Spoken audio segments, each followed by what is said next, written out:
跟住頒一個自言自語獎呢，就梗係要揾翻個前輩啦嚇。咁啊講到德高望重、資歷深厚，以下呢一位嘉賓呢，就真係當之無愧啦！有請黃師傅。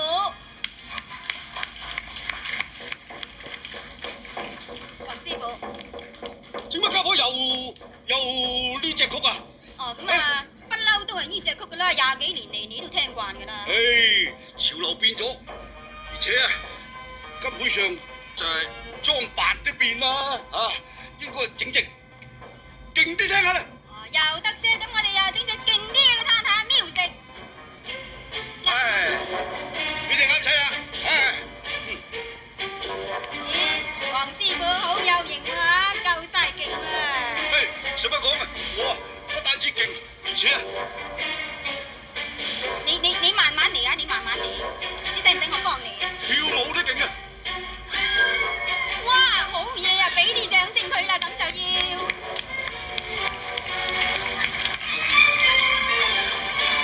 啊，同你跳翻隻。同我啊，哎呀，你得先。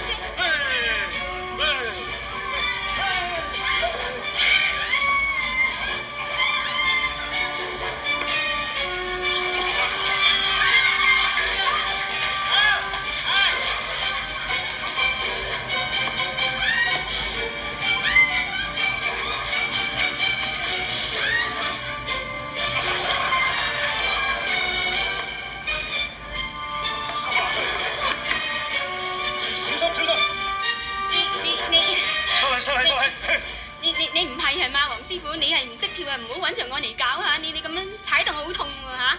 痛啊！梗係痛啦！知痛啊！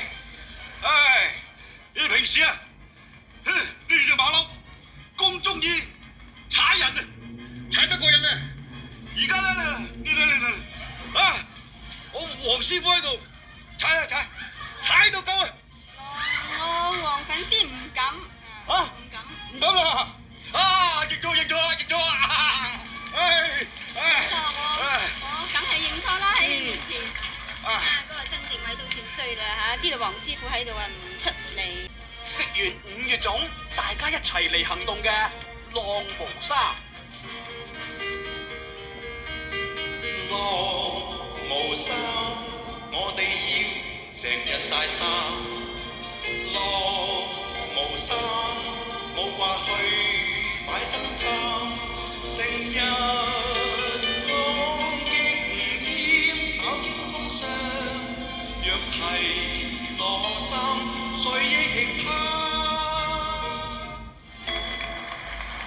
黃師傅，你知唔知點解曾正偉佢唔出嚟啊？點解家伙唔敢出嚟？佢怕咗你啊！佢見你喺度啊，驚講錯嘢啊，用乜嘢你捉佢啊去男子有責㗎？嘿，殺我啊！咁你都夠膽嘅？誒，宣佈咧！請你宣佈咧！宣佈啊！呢個係睇過自言自語金像獎得主，就係呢個係汗流逆流，笑拍到喊，喊拍到笑，總之拍到得啖笑嘅我笑。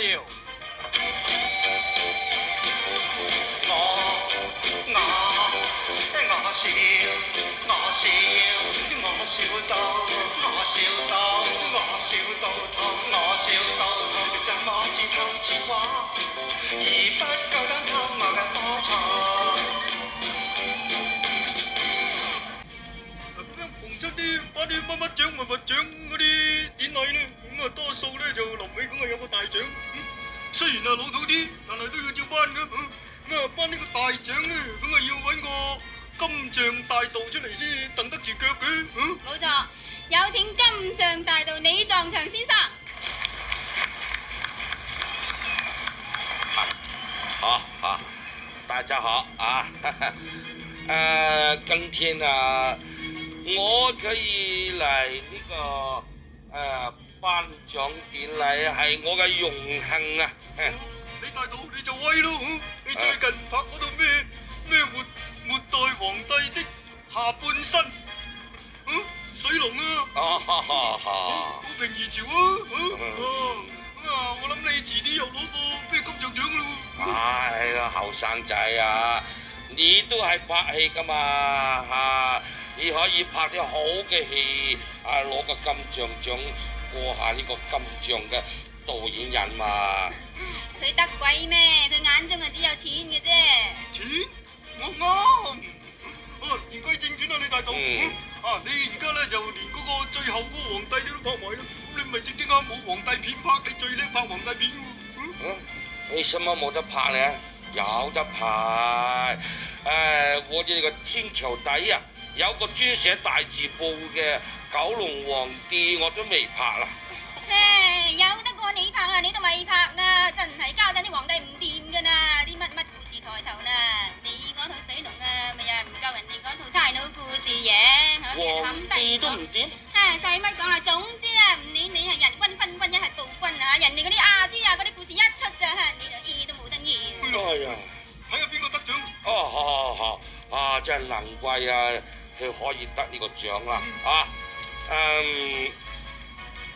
呢個呢就係全年最有貢獻就係最高榮譽嘅獎，金像大獎啊！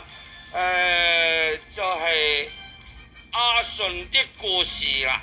嗱，係咪啊？都話嗰啲乜的故事收得㗎啦真係怕請呢首歌最大貢獻呢，都唔係話佢堅守信念意心軟啊實情啊，最大貢獻啊就冚低咗皇帝就真啦。都唔好講咁多啦咁我哋為咗隆重其事呢，我哋特別響日本請翻我呢個阿信的故事嘅原唱者阿翁碧玉走上嚟同大家唱呢首歌翁碧玉小姐阿信的故事。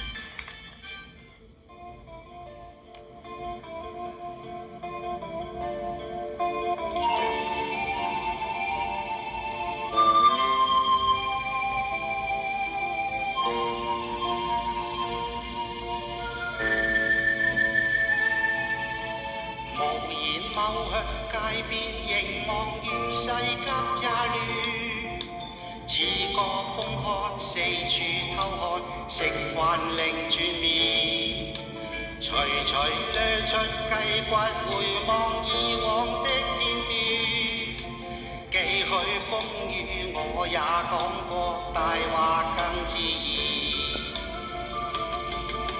一生之中，誰沒冷親相逢笑不眠？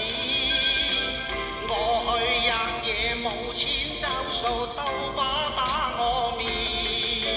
身處高峰曾共阿姐天天都相見，偶爾碰上了秋官步伐美凌亂，心底之中失分寸，終於痴咗線。披荊斬棘的挑戰，青山不怨戀。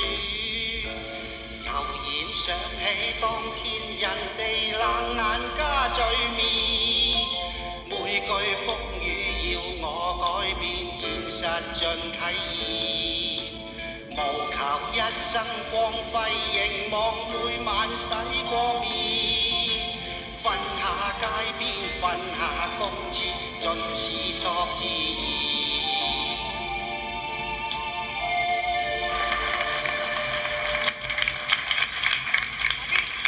內人呢一首幾許風雨的確係呢個 video 拍得非常精彩充分咧表達晒嗰個呢首歌嘅心意出嚟。係啊，而且講畫面同埋歌曲嘅配合咧，可以盡量發揮到幾許風雨嘅內涵，發揮得淋漓盡致。